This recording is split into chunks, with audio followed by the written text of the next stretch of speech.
Dobrý den, dámy a pánové. Srdečně vás vítám ve Valdštejnské jízdárně, kde jsme opět uprostřed výstavy Buddha zblízka. Jak jistě víte, tuto výstavu připravila Národní galerie v Praze ve spolupráci se švýcarským muzeem Rietberg Zürich.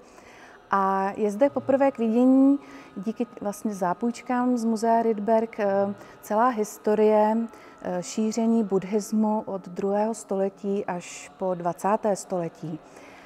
Tyto zápůjčky jsou vlastně mimořádné a jsou zde k vidění v České republice vůbec poprvé. Je zde řada exponátů z nejstarších oblastí a století. Především bych zmínila právě umění sochařské z Gandáry, historického území dnešního Pákistánu, Afghánistánu, ale také například tibetské votivní stůpy nebo řada krásných malířských děl. A já jsem využila této příležitosti, abych vám představila svého kolegu z muzea Rietberg Zürich, doktora Johannese Beltze, který dnes přijel do Prahy, aby zhlédl tuto výstavu společně se svými spolupracovníky. A je mi mimořádným potěšením právě ho přivítat na této výstavě a zeptat se ho, jak vlastně ta sbírka vznikala, jaké ty exponáty, jak vlastně našly cestu do muzea Rietberg, protože jsou tak staré a výjimečné. So, hello, welcome to Prague.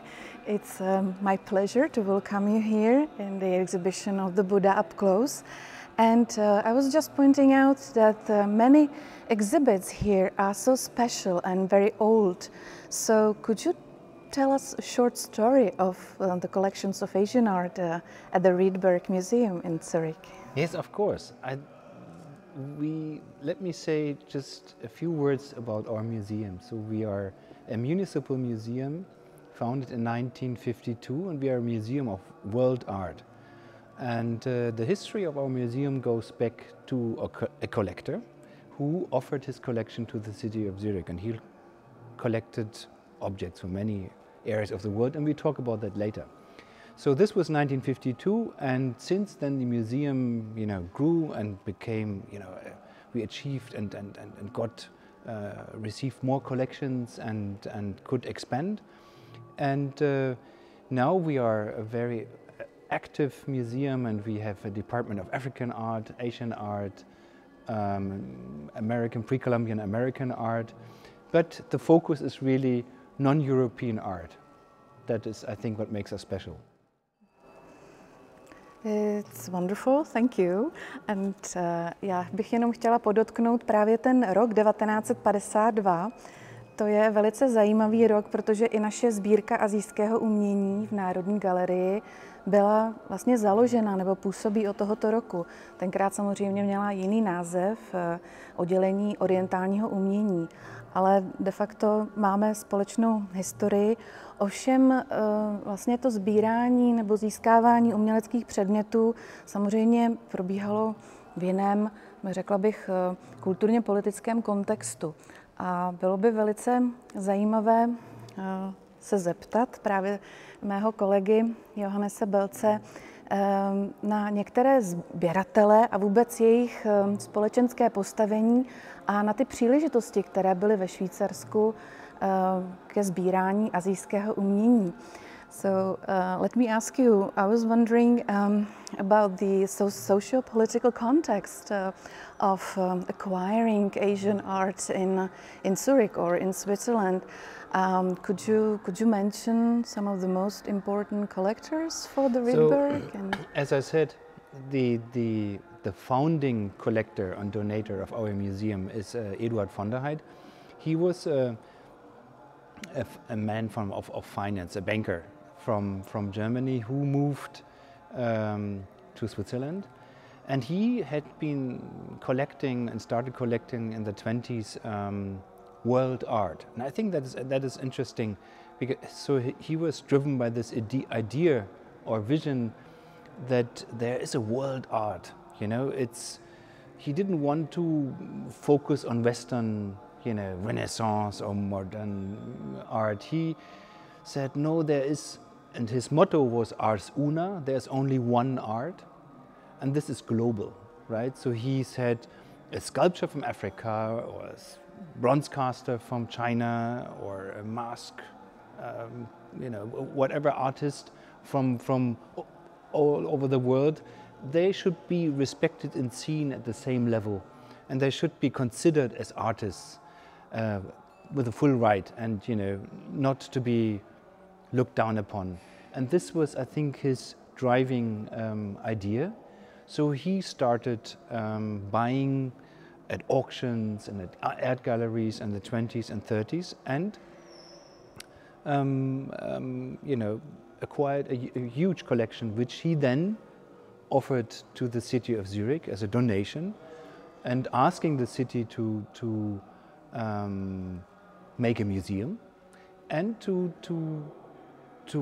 you know, keep this idea alive of this universal global world art. I think this was the core message the city of Zurich in 1952 sent out. And since then, you know, things changed and have developed, but still, I think what we really stand for is to see art in a broad, wide perspective, and including different artistic traditions. And what our museum also makes, I think, interesting, or maybe different a little bit, is that we are a museum of donors and collectors.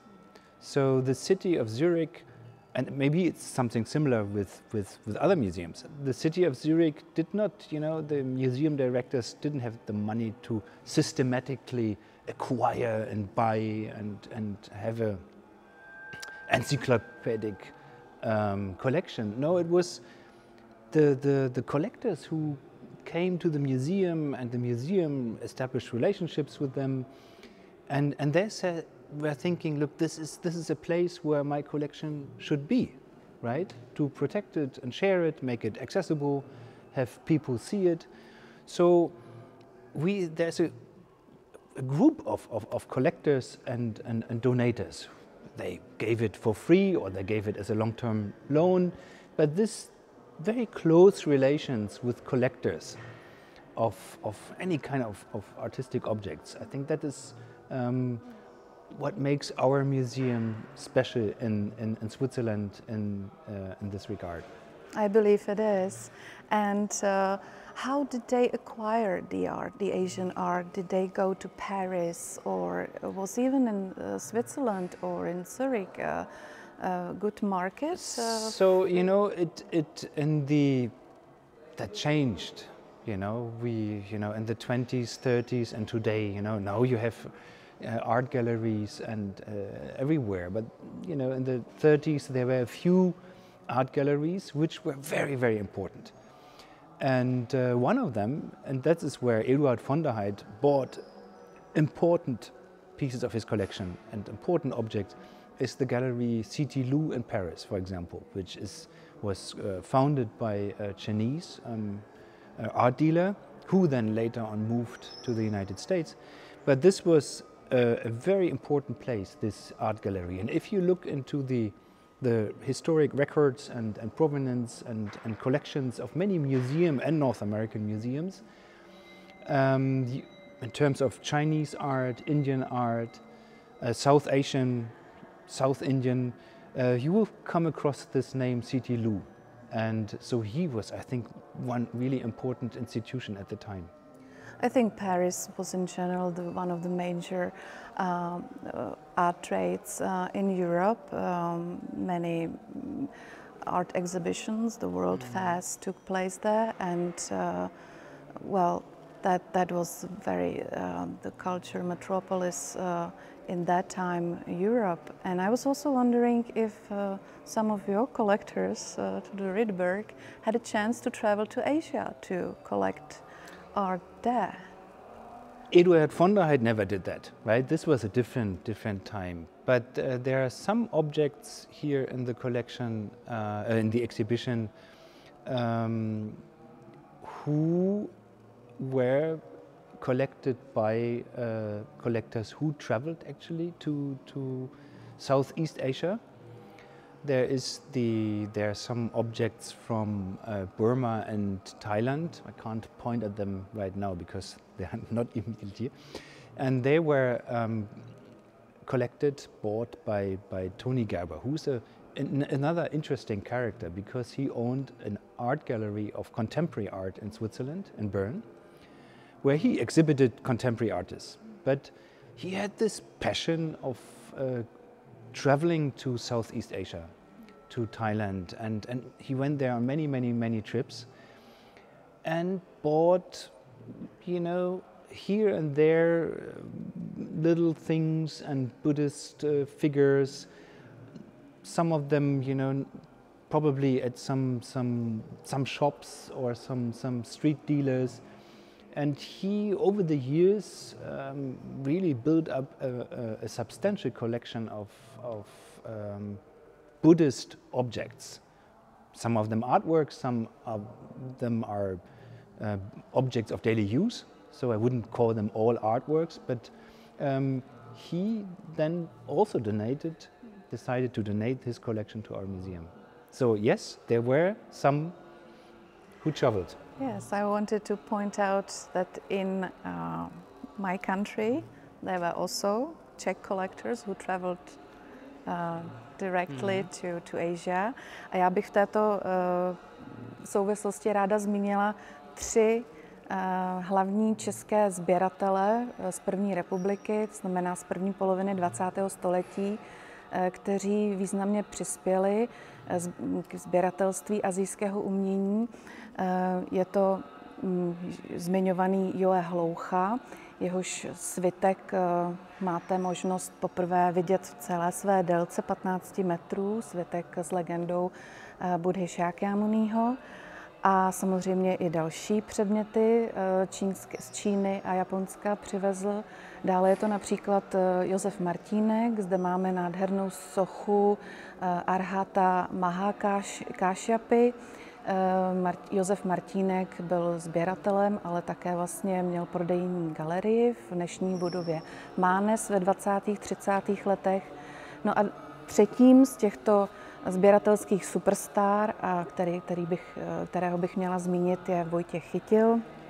Za mnou například vidíme 2 tibetské thanky, tedy obrazy, které právě přivezl z Číny právě tento malíř a sběratel. Ve výstavě se právě věnujeme i těmto sběratelským osobnostem, ale i jiným českým v samostatném tedy oddíle této výstavy. One little note, because in 1952 we are in the Eduard von der Heydt. It just came to my mind that this big Buddha head he acquired already in 1909. So you know that this collection really goes back to the early part of the 20th century. And I think that is interesting. That is really interesting. Řada muzeí v Evropě se v současnosti věnuje výzkumu sběratelské provenience, to znamená tomu, odkud se sbírkové předměty dostaly do muzejních institucí. V řadě muzeí se sbírkovým materiálem pocházející tedy z Asie nebo Afriky tento výzkum je důležitý, poněvadž vlastně se snaží mapovat ty původní sběratelské zdroje nebo ty zdroje těch akvizic. Podobně je to v Národní galerii, v naší sbírce asijského umění také probíhá tento výzkum a na řadě vlastně těchto exponátů můžete vidět i vlastně ty původní sběratele. Stejně tak v muzeu Rietberg se koná výzkum této sběratelské provenience a tomuto příkladu slouží vlastně ilustrace této hlavy, která je zasazena do pomyslného jeskyního chrámu. Tato hlava vlastně byla součástí takovýchto monumentálních sochařských figur. A je zajímavé, že právě Muzeum Rietberg se věnovalo tomuto výzkumu se zdárným výsledkem, totiž, že dokázali vlastně přesně určit, identifikovat přesnou právě lokaci této hlavy, z jaké jeskyně pochází. A to je moje další otázka na mého kolegu Johannese Beltze. So the provenance research is really important museum activity on ongoing projects. And I was just mentioning that in this particular case, you were successful in finding out where exactly this head of Buddha came from, which part of Chinese world or part of this Buddhist world this object came from. So I was wondering, how did you find out? And we have for a couple of years we are already working on this theme of provenance, and actually our museum, it's all started with an exhibition we dedicated on Eduard von der Heydt, the collector I had mentioned so far. And we tried to find out where he acquired these objects. And we did archival research and documented the provenance of his objects. But now we have gone beyond that, and we are really we created a position in the museum, a curator kind of position. It's a provenance research, and it has become part of our, I think, daily, routine practice. And we dedicate an exhibition this year to the theme of provenance. We have an exhibition which is called Ways of the Art, or Pathways of the Art, and this exhibition is about how these artworks came into our museum. So we try to find out who bought what, when, why, and what happened to these objects. How did they end up in the museum? So for us, it is really, really important. It's part of the story of an object. It's part of its history, its identity.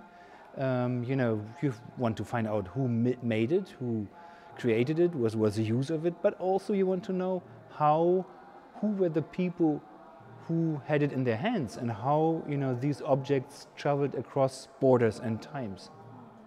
And quite recently there's been this discussion or debate of decolonizing actually museums which acquired objects of the Asian or African provenance. And I was wondering, what is your attitude towards the decolonization, or rather towards decolonization of the country that did not become to this colonial powers, and so how do you think this decolonizing could happen in the country without colonies, which was of course Switzerland? First of all, Switzerland didn't have colonies, that's evident.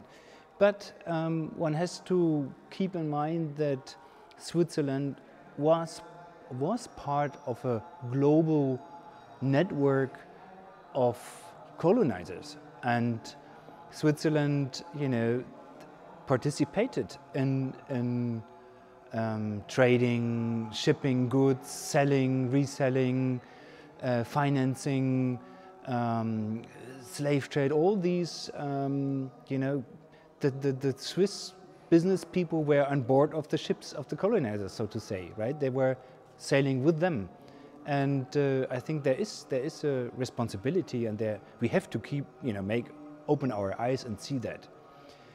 But apart from that, I think what really is important, I think that we are museums are custodians of a global heritage, of a cultural heritage of human mankind, and we need to collaborate and explore the history of these objects altogether. And that means that we have to decolonize our practice in terms of inviting scholars from Africa, from China, from India to work with us and explore our collections and our joined and entangled histories. And you know, even without being Switzerland, without being a colonizing country, it's still part of our history, of our past, and we have to face that, and we have to take that up and make work on this history.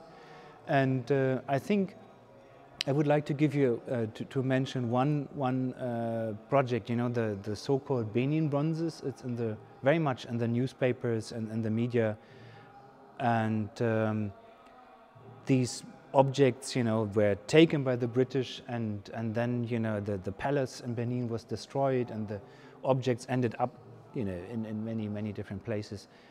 And there is a Swiss Benin initiative, and our museum is very much involved in that, and taking the lead in Switzerland, you know, and talking about restitution, finding out what happened to this, identifying the objects who were part of this raid, you know, of this destruction, and we have to be proactive, you know. I think this is part of our responsibility. Yes, I completely agree, and I think that also in our collection, we, apart from the provenance research, we try to find out the context, how these objects came to the National Gallery, and also try to open up or to decolonize the interpretation of these objects, and I think this is the most important. And for learning or for broadening up knowledge about Asian or African art, we are using digital tools, and this is the next topic. Já bych ráda také zmínila, že poprvé na této výstavě se snažíme prostřednictvím digitálních technologií přiblížit divákům umění Asie, například na zdigitalizovaném svitku, který máte možnost vidět na internetu. Můžete velice bedlivě prostudovat jednak obsah těch jednotlivých scén, ale také pomocí nástroje Zoom Out studovat vlastně detaily, které v podstatě jsou, tak říkajíc, i méně viditelné vlastním očím. Takže já bych se ráda chtěla zeptat svého kolegy, jaké další nástroje právě těch digitálních technologií lze využít ke vzdělání nebo k šíření povědomí právě o asijském umění. So, what are your visions of using these digital technologies, tools for spreading of knowledge about Asian art at the Reedberg? This is a huge potential. And I think this is a very exciting moment, you know, with COVID. We all became now suddenly jumped into communications, online conferences, sharing digital imagery, and, you know, talking to people across the world at the same time. You have meetings, you know, where Americans, Chinese and Europeans are in the same virtual room. I think that's absolutely fascinating. And what we observe is that all museums try to make their, you know, collections accessible, digital, put it online, and there I see a new world opening up, right, where we can share data and work on our collections around the globe, and we can have virtual, you know, exhibitions, doing research all together, and what we think is important is to make it barrier-free, so make it accessible. So we need to, I mean, that's a challenge, yeah, right? So which language do you, I mean, it wouldn't make sense to have our collection online only in German. So you have to think of how to make it accessible in different languages. What kind of data do you prepare, and how do you upload them, and what is the metadata you want to connect with, and how can you keep the